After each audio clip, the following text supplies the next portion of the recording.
Honorable Revant Reddy साहब has said in the newspaper it has come कि MIM के साथ कोई alliance नहीं है भाई हमारा।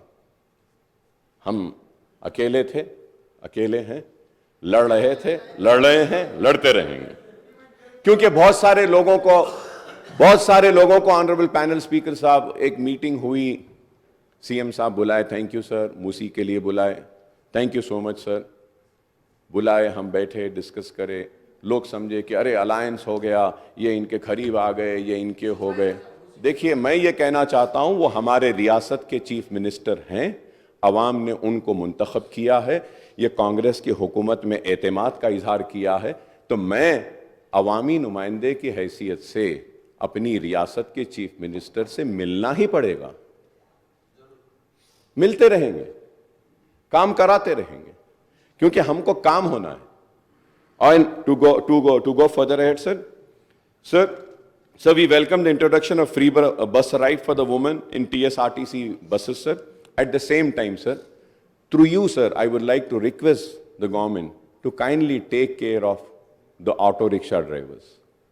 ऑटो रिक्शा के ड्राइवर्स बहुत परेशान हैं, ऊबर एंड ओला वाले बहुत परेशान हैं।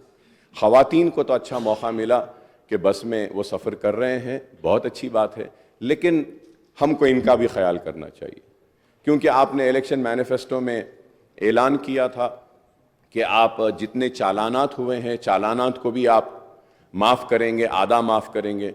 तो मैं आपसे रिक्वेस्ट करूँगा कि अहकामात जारी करिए कि जितने भी चालानात है उसको हम 50% वेव ऑफ करते हैं, और ऑटोज़ वालों को किस तरीक़े से हम मदद पहुंचा सकते हैं। वो कुछ पैसे भरते हैं रोड टैक्स का, इसका, अगर उसमें अगर उनको कुछ एग्जेम्पशन अगर कुछ देते हैं तो एक उनको भी एतमाद में लिए वैसा होगा।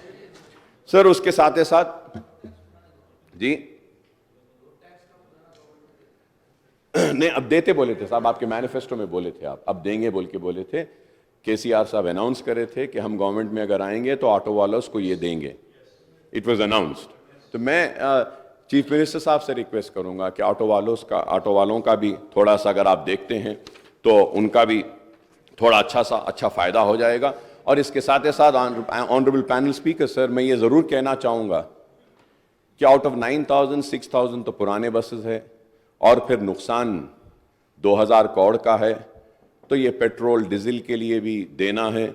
So there are many other things, sir, which I think in the next budget session I will go further ahead and discuss about this, sir. But as per my knowledge, sir, 12 crore का शायद नुकसान हो रहा है RTC को इससे। अब इसको हम कैसा करेंगे, इसका भी आप कुछ प्रोग्राम बनाइए sir. Sir, and domestic gas cylinders के ताल्लुक से भी मैंने पहले ही कहा है और फिर से कहूँगा, और उम्मीद करता हूँ कि आप करेंगे। और under Rythu Bharosa the assistant of 70 lakh farmers is been raised to 15,000 per acre and the coverage has been extended to 6 lakh share of खौलदार्स also, sir, bonus of 500। ये सारी चीज़ें हैं जो आप जानते हैं, मैं भी जानता हूँ। क्रॉप लोन्स के बारे में भी आपने वेव करेंगे कहा, ₹2 lakh at one go would require 36,000 crores, sir. ₹30,000 crores towards loan amount and ₹6,000 crores towards interest.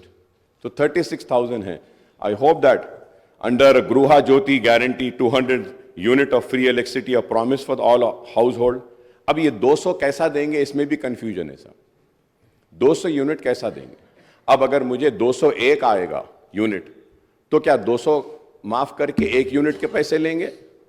या अगर मुझे 500 यूनिट आ रहा है तो वो 500 यूनिट में से आप 300 माइनस करके 200 का लेंगे? इसमें क्लैरिटी नहीं है सर।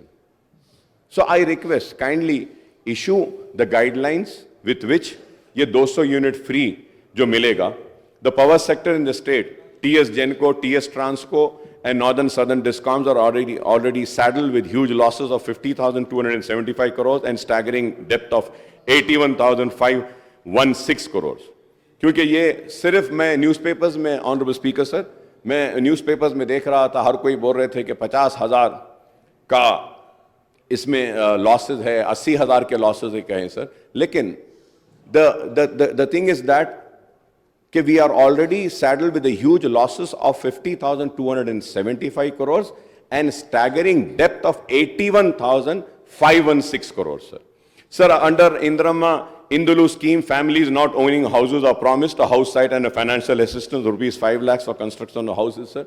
Sir, ये 2 bedroom houses के ताल्लुक से भी स्पीकर साहब मैं आपके जरिए हुकूमत की तवज्जो इस बात पे लाना चाहता हूं कि सर इलेक्शन कोड आने की वजह से जो लोगों को सर्टिफिकेट्स दे दिए गए थे, जो लोगों को हाथ में कागज दे दिया गया था कि ये यूनिट आपका है, तो उसकी चाबी अब तक नहीं दी गई और जो लिस्ट सैंक्शन हुई थी वो भी वैसी रुकी हुई है। सर, आपके जरिए मैं हुकूमत और हमारे चीफ मिनिस्टर साहब रेवंत रेड्डी साहब की तवज्जो इस बात पे लाना चाहता हूं कि मेरे कॉन्स्टिट्यूंसी में पुराने जो घर थे उनको तोड़कर 2 बेडरूम बनाए थे और उनसे वादा किया गया था कि बनने के बाद उनको दिया जाएगा, लेकिन इलेक्शन कोड आने की वजह से रुक गया है।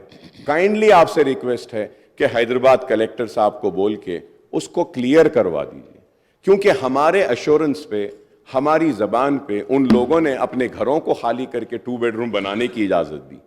अगर उनको नहीं मिलेगा तो बड़ा प्रॉब्लम होगा।